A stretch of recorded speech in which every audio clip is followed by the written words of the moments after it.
Les amis, bonjour, Harry Mariette. Aujourd'hui, 5 clés pour améliorer vos finances et 5 clés pour aller vers ce que j'appellerais l'indépendance financière. Voilà, très souvent on nous explique qu'il faut travailler dur, il faut faire ceci, il faut faire cela. Moi je dirais que plus que travailler dur, il faut travailler intelligemment. 4 domaines, et le dernier est le plus important, donc je le mettrai à la fin, où il est utile d'investir. En tout cas, ceux qui veulent l'indépendance financière se retrouvent. Un, et c'est très important, et c'est global, ne pas vous appuyer sur une seule source de revenus. Je prends un exemple, je suis employé dans la société X, celle-ci fait faillite. Qu'est-ce qui se passe pour moi? C'est terminé. C'est terminé, je suis au chômage, tout ce que j'avais élaboré se casse la figure et on est reparti pour retrouver un emploi.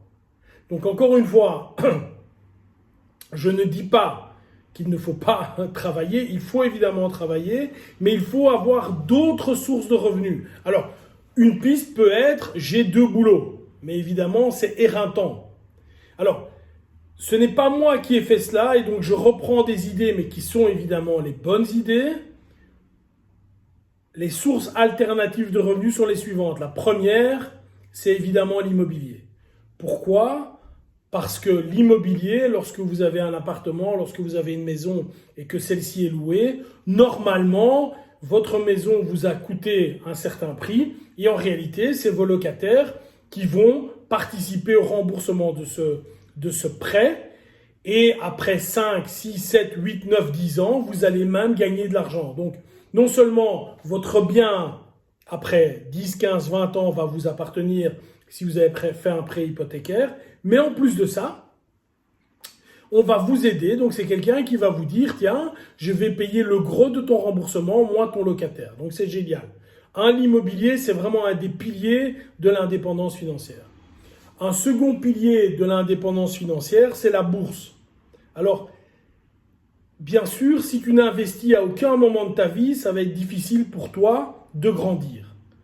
Un investissement boursier peut être, encore une fois, j'ai quelques idées, et moi je ne suis pas votre conseiller en bourse, donc ce n'est pas à moi de vous les donner, mais je vais prendre quelques exemples des actions qui ont explosé. Tesla a explosé, le Bitcoin a explosé, l'or a très fort monté, le Dow Jones est à plus de 30 000 points, le SP500 est à son plus haut, etc., etc. Donc on voit que normalement, sur une période de 10-15 ans, vous doublez votre investissement en bourse. Donc mon conseil là-dessus, mais qui est faible puisque je n'ai aucune compétence là-dedans, c'est évidemment toujours d'acheter le plus bas possible, mais ça vous le savez, c'est d'acheter des indices ou en tout cas acheter des valeurs auxquelles vous croyez.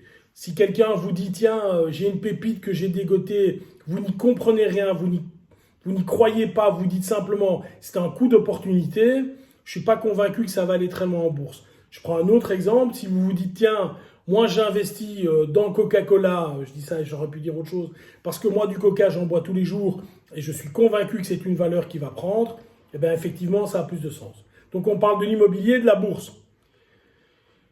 Le business, c'est la troisième clé si tu veux aller vers cette indépendance financière, c'est ne plus laisser dans les mains de quelqu'un d'autre ton avenir et devenir toi-même le moteur de ton futur.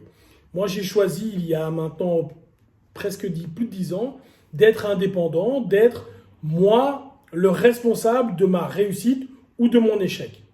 Avec des moments très difficiles comme maintenant avec le Covid où effectivement je mange en pleine face le fait qu'il y a une grande inactivité. Mais néanmoins, je ne regrette pas cela. Donc, prendre son courage à 2 mains, je vais dire, et gérer soi-même son business. Troisième clé. Quatrième clé, avoir un business en ligne. J'ai plusieurs activités et dans une de mes activités, je donne des cours de self-défense et je vends des programmes en ligne de self-défense et je dois avouer que ça marche plutôt pas mal. Alors, je ne vais pas gagner des 100 000 euros par an grâce à cela, mais c'est un revenu qui peut m'aider. Donc, vous avez quelques centaines d'euros ou voire quelques milliers d'euros en plus par mois qui peuvent venir vous soutenir. Et la dernière clé, et qui est la plus importante de toutes pour moi, c'est investir en vous. Vous devez grandir. Je dois grandir. Il ne se passe pas un jour sans que j'apprenne des choses. Il ne se passe pas un jour sans que je me dise, tiens, ça m'intéresse, ça m'intéresse, etc. Vous devez absolument, et c'est pour moi la clé, la première clé vers l'indépendance financière, vers le fait de se dire, ok, il y a un problème que je n'aurai plus demain, c'est l'argent, c'est grandir soi-même, apprendre.